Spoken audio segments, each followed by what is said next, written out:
একজন বলছে আমার এলাকায় অন্য কোনো মার্কা চলবে না, এই মার্কার বিপরীতে যদি অন্য কেউ ভোট দেয় তার বিরুদ্ধে আমি জায়গায় অ্যাকশন নিব। আমাদের কুমিল্লার মেয়েরা জানে যে কাকে ভোট দিতে হবে। কুমিল্লায় যে সমস্ত নারীরা ভোট দেন তারা কি নিজেদের মতো করে ভোট দেন নাকি কারো কথায় প্রভাবিত হয়ে ভোট দেন? বিশেষ করে পরিবারের কথায় প্রভাবিত হয়ে ভোট দেওয়ার একটা চল কিন্তু আমাদের দেশে আছে। কুমিল্লায় কি ব্যাপারটা সেরকম? আসলে না, এরকম না। আমাদের কুমিল্লার মেয়েরা যথেষ্ট সচেতন।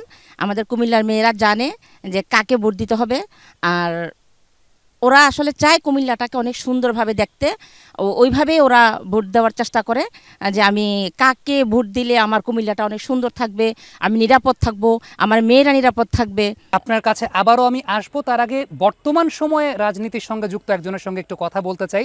এই পাশে আছেন, অলরেডি তিনি সোশ্যাল মিডিয়ায় হয়তো বা কিছু একটা করছিলেন। আপনার কাছে আমার একদম স্ট্রেট কাট একটা কোয়েশ্চেন, সেটা হচ্ছে কুমিল্লার নারীরা এই নির্বাচনের সময়টাতে সোশ্যাল মিডিয়া দ্বারা কতটুকু প্রভাবিত হয়? আপনার অবজারভেশনটা কি?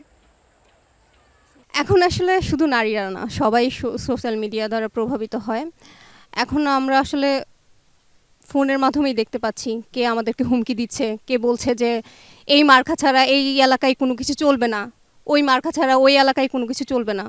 আসলে এটা অনেকভাবেই প্রভাবিত হচ্ছে মেয়েরা অনেক, আমার সাথে অনেক মেয়েরা যোগাযোগ করে, অনেকে অনেক ভয়ে আছে যে আপু আমি কি ভোটটা দিতে পারবো, আমার ভোটটা কি সঠিকভাবে দিতে পারবো, আমাদের এলাকায় তো এরকম কথা বলছে ওপেনলি, যেটা আমরা মিডিয়াতে আসলে সচরাচর দেখি। আজকেও একটা নিউজ দেখলাম যে একজন বলছে আমার এলাকায় অন্য কোনো মার্কা চলবে না, এই মার্কার বিপরীতে যদি অন্য কেউ ভোট দেয় তার বিরুদ্ধে আমি জায়গায় অ্যাকশন নিব।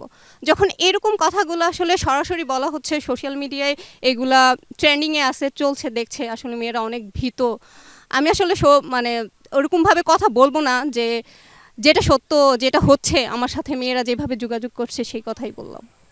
এই জায়গা থেকে প্রাসঙ্গিক একটা প্রশ্নও চলে আসে, প্রশাসনের জায়গাটাতে তরুণ প্রজন্ম কিভাবে প্রশাসনের সঙ্গে ইনভলভ হতে পারে? আপনার কোনো সাজেশন কি আছে? কারণ আপনি যেমনটা বললেন যে অলরেডি থ্রেট পাচ্ছে মেয়েরা, যে এই মার্কায় ভোট না দিলে খবর আছে, কিংবা এই মার্কায় ভোট দিতে হবে। তরুণ প্রজন্ম কি কোনোভাবে প্রশাসনে ইনভলভ হতে পারে, পলিসি মেকিং ইনভলভ হতে পারে? কোনো সাজেশন আছে আপনাদের? আসলে এটা খুবই দুঃখজনক ব্যাপার যে 5 আগস্টের পরে আমরা ওইভাবে আমাদেরকে ইনভলভ করা হয়নি। আসলে আমাদেরকে ইনভলভ করার দরকার ছিল প্রশাসনের, কিন্তু প্রশাসন, আমি মনে করি এখনও 60-70% প্রশাসনে আওয়ামী লীগের দোসররা বসে আছে, যারা অন্য একটা দেশের ন্যারেটিভ বা অন্য একটা দেশের চিন্তাকে বাংলাদেশের উপর চাপিয়ে দেওয়ার চেষ্টা করছে, বা অন্য একটা দেশের এজেন্ডা বাংলাদেশে বাস্তবায়ন করার চেষ্টা করছে। সেজন্য তারা তরুণ প্রজন্মকে ওইভাবে প্রশাসনিক কাজে বা অন্যান্য কাজে ওরা অ্যাক্টিভ করতে চাচ্ছে না। কারণ এখনকার প্রজন্ম হচ্ছে, আমি মনে করি বাংলাদেশের শ্রেষ্ঠ প্রজন্ম। তারা বাংলাদেশ পন্থাকে ধারণ করে, তারা বাংলাদেশবাদিতাকে ধারণ করে, তারা বাংলাদেশকে ভালোবাসে।